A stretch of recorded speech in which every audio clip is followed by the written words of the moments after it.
Hey, what up, everybody? For those who don't know who I am, my name is Andrew Parry. I am a founder and current artistic director of Hitchhikers Improv.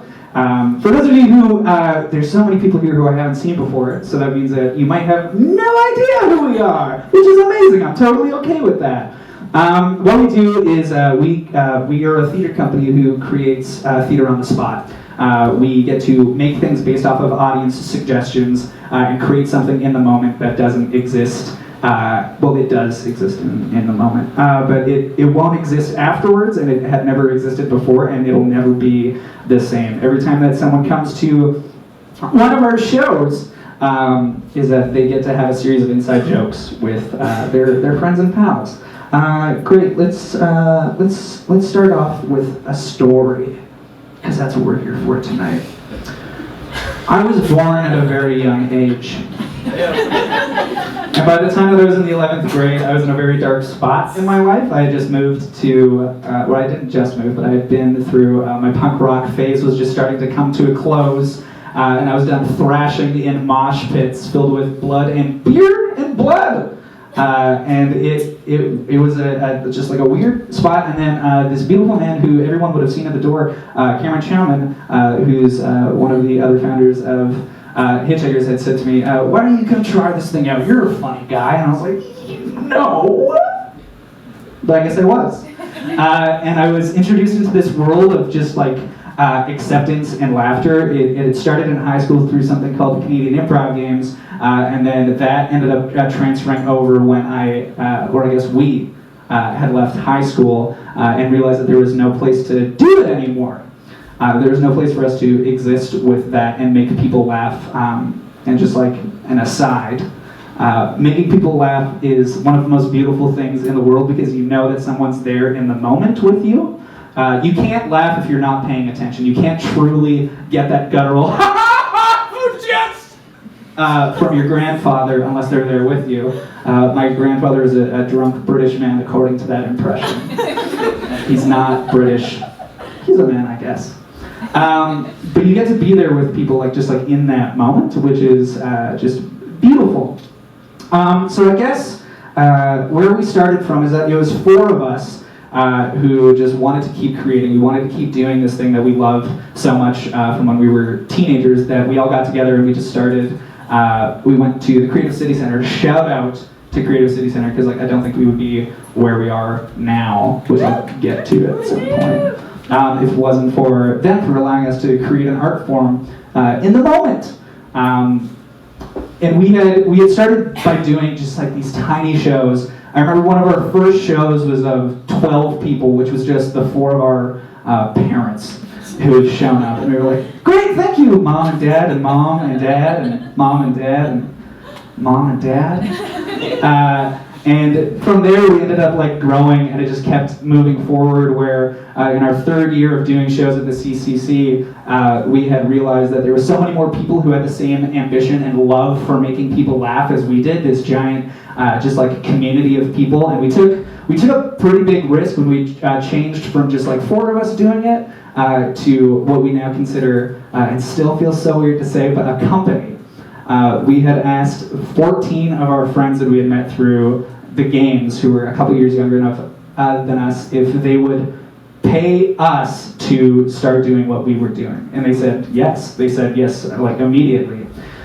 From there, it just kept growing and growing and growing. And now, this year, our season starts on the 22nd? That's correct. 22nd is when we start up. We're doing 4 shows a month. Which is just wild, and a lot of people here are gonna be like, "What? How long has this existed?" And I've never known. Well, I'm gonna tell you. So we do 4 shows a month starting this year, which is just feels crazy.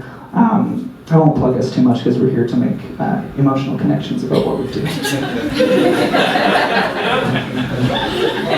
So I guess it's time to get a little bit emotional. A big question would probably be, why do we do it still? Why do we keep doing this thing? And a lot of it comes from this idea of acceptance and love. One of the biggest things that anybody who's ever heard of like improvising before just has this idea of saying yes and to things, which is a beautiful joke that we get to hear all the time, and especially as comedians. Christmas dinner or Thanksgiving dinner with the family is constantly, oh, you funny? Why don't you tell us a joke right here at the table right now? And it's like, pay me $50 to do it, and maybe I will, granddad. Same guy. Same grandpa. Angry British man. He's not British. But it's just this idea that we all have to bring something in and support it. There's one of my favorite sayings from improvising is, don't bring a cathedral into a scene, bring a brick and let's build together. And the idea behind that is, don't come forward with your full idea right away and assume that that's going to be the best one. Bring a little piece of something into somewhere and let's see what everybody else has to build. And then by the end, it might be a cathedral, it might be a castle, it might be the back wall of this building, because it is also brick. But the thing is that we don't know when we go in. We get to go in, and in the moment, we get to create something that will be there and exist, and then it's done and it's gone, and we get to throw it away. One of the things that keeps me doing what we do is the fact that we get to create art so quickly. For those who are painters, photographers, videographers, you name whatever medium that you have, it takes a long process to create something, and then for you to display that to an audience or to someone who's willing to listen. And that's the most terrifying thing in the world, is the idea of failure with it. And one thing that we've learned through improvising is, don't be afraid of failing. Don't be scared of it. Yeah, it's going to be just like right fucked up when it happens. You're like, everything I've done is gone! I'm a mess! Oh no! It'll happen. But what's going to happen is that you're going to end up growing so much more from that experience than if you didn't do it. And so what we do is that we constantly take these risks on stage with each other, and with this idea of support behind it, is that we're ready to take these risks and just see what happens. If it fails, it fails. And it fails big sometimes. But that's where the laughs come from. And that's probably one of my favorite parts, is that you get to screw up right in front of people, and they go, that's choice. That's amazing. And it's a beautiful thing. And so it's really changed me as a person, is this idea of being okay with failure. Is just like, I will constantly try to put myself in risk zones or break my comfort zone, whatever that means, because I just know that if it's successful, great. If it's not, I know that I'm going to end up growing to be a bigger person. Not taller. I still can't ride roller coasters, which are my favorite thing. Roller coasters and fireworks, two favorite things. 4th of July at Disney World is just a dream. It is a dream that I will never probably be around for. But the hope is there. Anyways, back to the emotional component. With this idea of failing, just like some of the things that have happened for us, is that we started something when we're a group of friends who decided to start a business. I'm going to burp. Give me a second. Thank you. But we started as friends. We're still friends. But it became so difficult to work with friends in some components because artistic differences would be there. None of us are genuine like business people. We had no idea what the hell we were getting into when we first started. And that's been such a difficulty for us, is that every year we're changing. We're constantly evolving, whatever it means. And this goes back to the idea of risk, is that we go in with this idea, and by the end of the year, it either worked or it didn't, and then we change on top of that to see the things that worked, great, we'll keep doing those. The things that didn't, let's find a different route to keep going. A really good explanation of, or just like visual metaphor for how that kind of works is, imagine a maze, and you start at the beginning and you're trying to get to the end. That's a maze. Everybody knows what a maze is. Anyways, you get into this maze, and every time that you go down a direction or you're given a crossroads, you have to choose a path. And then some of them are going to be dead ends, but one of those is going to keep you going. And it's just that idea of keep going and trying and trying and trying until you find the things that will make you successful.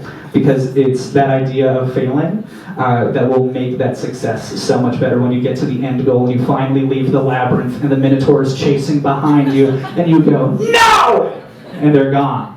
Because they can't leave the labyrinth, because that's what Greek mythology taught us. That metaphor didn't work the way that I wanted it to, but that's all right.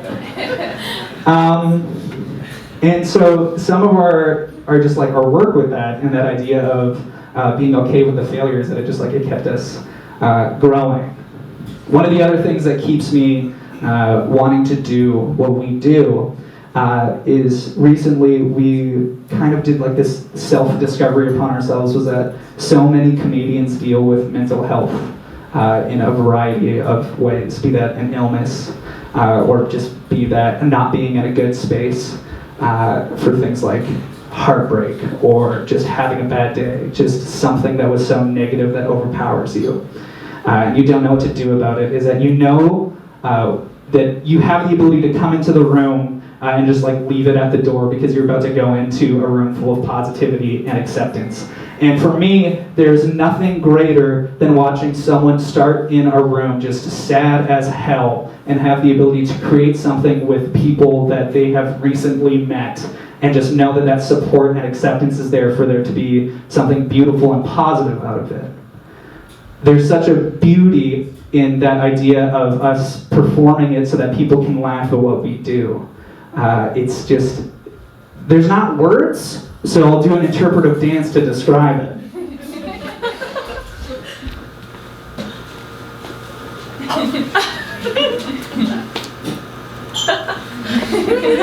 I'm not a dancer, and that wasn't dance. Thank you.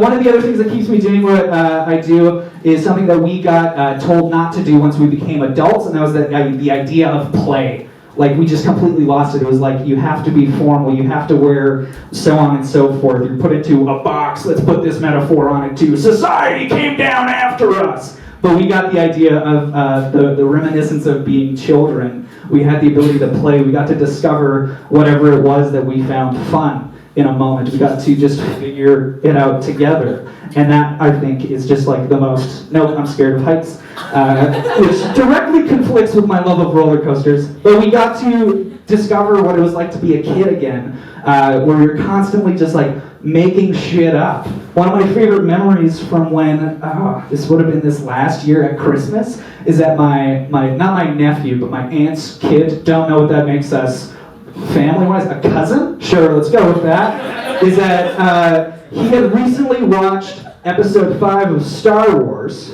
which, like, Empire is the #1. Don't get me started on that. I'll be here for another 20. And what had happened is he's like, oh, I got this lightsaber. And I was like, yeah, this is Luke's lightsaber. You don't know what you're getting into. And then for 45 minutes, we reenacted the Battle of Hoth, which was just beautiful. And I had these pillows up, and I like cut open this fake tauntaun and like put my little cousin into it. And then he was just like, these things smell worse on the inside than they do on the outside. I was just like, yeah, they do! And just like, it was that idea of having the ability to play that's just so exciting, because the second that we became like formalized adults, that we don't know how to like do it anymore. We just like lose it. We don't want to build sand castles, even though we love it. We don't play with Lego anymore, even though, you step on them sometimes and your feet bleed for weeks on end. Who puts just like razor blades in building blocks and then just leaves them on the floor? Again, I'll just aside that. It's been just like a wild experience to do what we do. And one of our other difficulties is that there's 4 of us who operate it.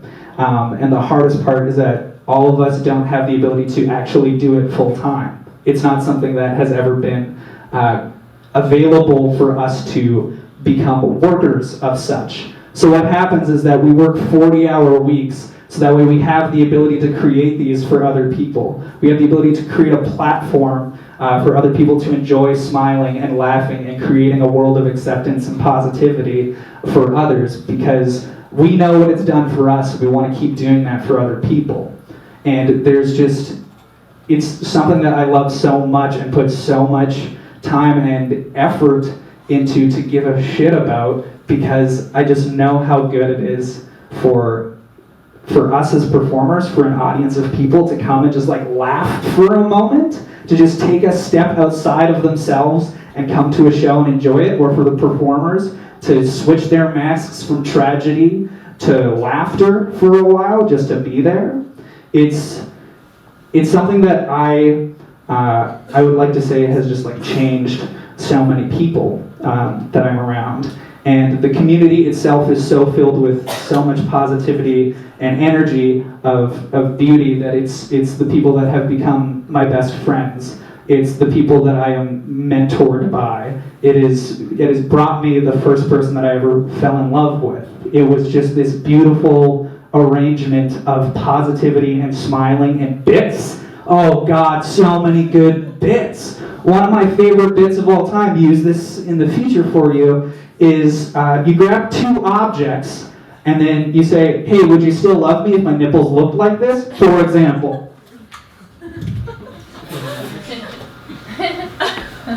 Hey, would you still love me if my nipples looked like this? Great, I got a couple of people. It's that all the time, and I love that. I love that energy of warmth and laughter. And those of us who have now been around it for so long have started doing things with it that we know how much it can impact people. I feel like I'm preaching about it, but it's because I love it. Is that we have Cam Chowman started a class where he does improv for those with ASD, because they know how much it helps their social skills, how much that they are told no throughout so much of their life, that they have a room to walk into where they can do whatever the fuck they want, and they get to be them, and they get to be there in that moment. The last thing that I want to leave with is what we kind of say as like our just growth, and what our just mantra is, and it's to embrace the unusual, embrace those risks, embrace weird people. Just grab onto them. Thank you.